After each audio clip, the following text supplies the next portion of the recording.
Hello everyone, देखिए अब question number second. देखो क्वेश्चन नंबर सेकंड में क्या कहता है, construct an angle of 45 degree at the initial point of a given रे एंड जस्टिफाई द कंस्ट्रक्शन। देखो सिंपल सा है, 45 डिग्री का एंगल बनाना है आपको, ठीक है। इसकी स्टेप्स ऑफ कंस्ट्रक्शन लिख देनी है और जस्टिफिकेशन बता देनी है, ठीक है। तो देखो 45 डिग्री का एंगल बड़ा सिंपल है, 90 डिग्री का हाफ होता है, ठीक है। तो मान लो ये यहाँ पर बनाता हूँ मैं, दिख रहा है ना ये, ठीक है। देखो ये मैं एक रे ड्रॉ करता हूँ, ठीक है। इसको नाम दे देता हूँ ए बी। दिख रही है ये लाइन ए बी, क्लियर, ठीक है। ये लाइन हमने ड्रॉ करी और इसका इनिशियल पॉइंट जो है वो ए है, तो ए पर हम सबसे पहले 90 डिग्री का एंगल बनाते हैं, ठीक है। और इस पॉइंट को नाम दे देते हैं हम सी, क्लियर। अब यहाँ से देखो मैंने एक आर्क लगाई ए से, ठीक है, एक आर्क लगाई, और सी से भी मैं सेम रेडियस की एक आर्क यहाँ लगाऊंगा, ठीक है। ये पॉइंट कौन सा हो गया मेरे पास, डी पॉइंट हो गया, क्लियर। और डी से फिर अगेन सेम रेडियस की एक आर्क, ये मान लो ई पॉइंट हो गया, और फिर यहाँ से सेम रेडियस की एक आर्क, और इस पॉइंट से भी सेम रेडियस की एक आर्क। ये ई पॉइंट था, ई से भी हमने सेम रेडियस की एक आर्क लगाई, ठीक है। और ये वाला जो है ये हम इसको मीट करवाएंगे, ये लाइन ज्वाइन करी हमने, ठीक है। और इसको मैं बोल देता हूँ, ये ई आ गया था, इसको एफ़ बोल देता हूँ। ए एफ लाइन हो गई है, और ए एफ लाइन ने इस आर्क को इंटरसेक्ट जो जिस पॉइंट पे किया, ये पॉइंट मैं मान लेता हूँ जी, क्लियर। अब देखो ज़रा, अब हमें क्या करना है, ये सी है और ये जी है। जितना ये जी सी है डिस्टेंस, ठीक है, जितनी ये जी सी है, इसका हाफ से ज़्यादा ओपन करना है, जी सी का हाफ से ज़्यादा ओपन करके एक सी से आर्क और एक जी से आर्क, मतलब रेडियस आप समझ गए कितनी लेनी है, जी सी का हाफ से ज़्यादा लेनी है, ठीक है। और जी से भी एक आर्क लगानी है और सी से भी एक आर्क लगानी है, और अब इसको आप ज्वाइन करो, ठीक है। ये इसको हमने यहाँ ज्वाइन कर दिया। ये जो एंगल बना है आपका, ये बना है 45 डिग्री का। और ऐसे भी समझ सकते हो आप, ये देखो ये 90 डिग्री बनाया था, अब 90 डिग्री का हाफ कितना होता है, 45 डिग्री। तो हमने एक आर्क यहाँ से लेनी है, एक आर्क यहाँ से लेनी है, ये हमने 45 डिग्री का एंगल बना दिया। क्लियर इतनी बात या नहीं, समझ रहे हो, ठीक है। इसको मैं यहाँ लिख देता हूँ ये एच, ठीक है। ये लाइन हो गई हमारे पास एच, तो यानी कि एंगल बी ए एच या सी ए एच कुछ भी कह लो, ये कितना बन गया हमारे पास 45 डिग्री का, क्लियर। और यही सब बातें हमने इसकी कंस्ट्रक्शन में भी लिखी हैं, ठीक है। देखो सबसे पहले क्या है, draw a ray A B with initial point A B, एक रे हमने ड्रॉ करी with initial point A, and now draw the angle of कितना 90 degree on point A. 90 degree मैंने देखो ए पे ड्रॉ किया, ये 90 डिग्री आ गया, ठीक है। Now let's say line A F intersect the arc at G. A F, देखो ये ए एफ लाइन थी हमारे पास, इसने इंटरसेक्ट किया इस आर्क को कहाँ पर, जी पर। क्लियर इतनी बात, समझ रहे हो। ये देखो यहाँ से ये ए एफ लाइन थी, इसने इंटरसेक्ट किया किसको, इस वाली आर्क को कहाँ पर, जी पर इंटरसेक्ट किया। क्लियर इतनी बात। उसके बाद कहते हैं draw an arc from G of radius more than half of G C. इसका मतलब क्या हुआ, अब देखो ये हमने आर्क ड्रॉ करी कहाँ से, जी से, कितनी रेडियस की, जी सी से, जी सी के हाफ से ज़्यादा, मोर देन हाफ ऑफ जी सी से। हमने एक जी से एक आर्क लगाई और एक सी से भी आर्क लगाई। अगले पॉइंट में यही बात बोल रहा है, draw an arc from C of same radius, clear. C से भी हमने सेम रेडियस की एक आर्क लगाई, और ये जो पॉइंट था हमारे पास, ठीक है, ये वाला हमने बोल दिया, ये लाइन जो हमने ड्रॉ करी ए एच। क्लियर इतनी बात, समझ रहे हो, ठीक है।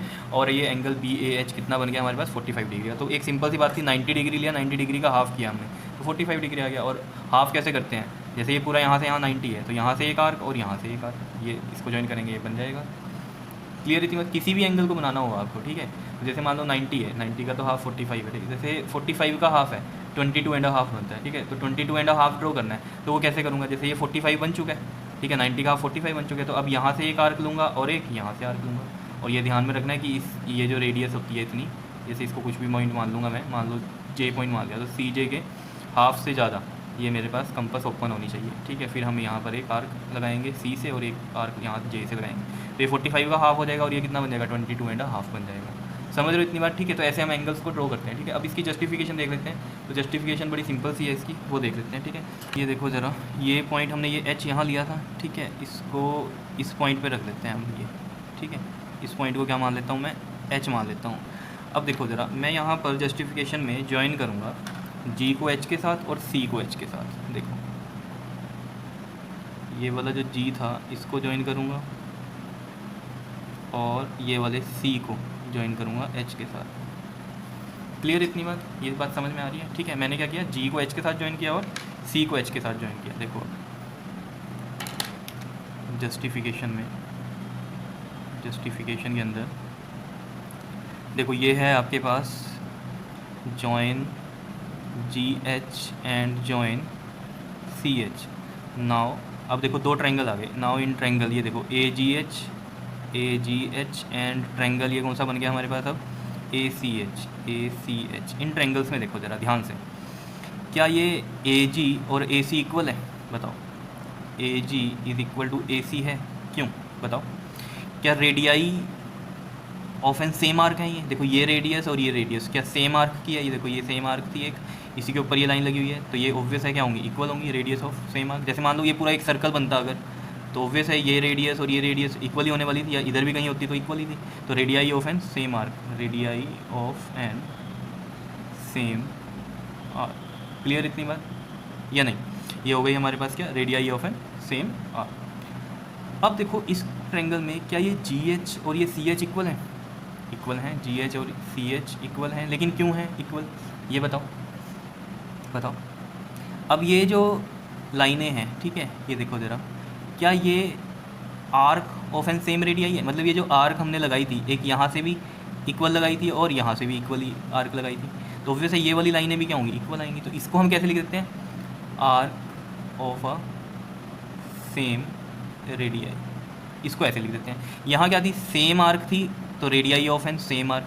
यहाँ क्या है? आर्क सेम है, तो हम क्या लिखेंगे? Arc of an same radii. और यहाँ पर क्या हो रहा था? AG और AC में, इसमें क्या लिखा था हमने?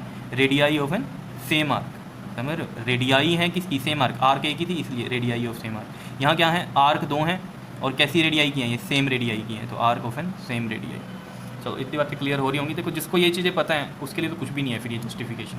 मेन यही बातें होती हैं हमारे पास जो हमें सीखनी है। क्लियर? और यहाँ से देखो इस ट्रायंगल में AH इक्वल टू AH है, ये क्या है? कॉमन है। तो इसका मतलब आपको एक बात पता चल गई यहाँ से कि ट्रायंगल कौन से थे ये? AGH कॉन्ग्रुएंट है ट्रायंगल ACH के, यही हुआ मतलब, ठीक है। और इसका मतलब ये कौन से रूल से थे? बाय साइड क्राइटेरिया से ये कॉन्ग्रुएंट थे। तो अगर ये कॉन्ग्रुएंट हैं तो बाय CPCT क्या इनके कॉरस्पॉन्डिंग पार्ट्स इक्वल होंगे? यानी कॉरस्पॉन्डिंग पार्ट्स में मतलब मान लो ये वाला एंगल और ये वाला एंगल इक्वल होगा, 1 और ये 2। इस वाले ट्रायंगल का ये एंगल और इस वाले ट्रायंगल का ये एंगल, ये इक्वल होंगे। इसका मतलब यही है। तो मैं यहाँ लिख सकता हूँ angle 1 equal to angle 2 equal होगा बाय CPCT, यही मतलब है।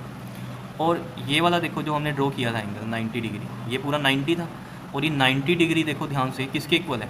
ध्यान से देखो ज़रा, 90 डिग्री इक्वल किसके? 90 डिग्री किसके इक्वल है? एंगल 1 प्लस एंगल 2 के इक्वल है, ठीक है।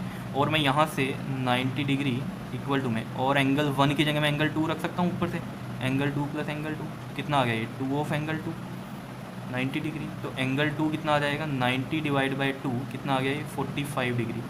एंगल 2 कितना आ गया? 45 डिग्री। क्या इतनी बात क्लियर है?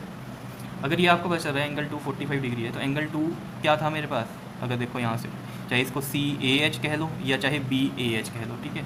और एंगल 2 क्या है? एंगल CAH, या फिर मैं इसको एंगल BAH भी बोल सकता हूँ। यही जस्टिफिकेशन देनी थी कि ये 45 डिग्री का, ये हमने दे दी। Okay, thank you.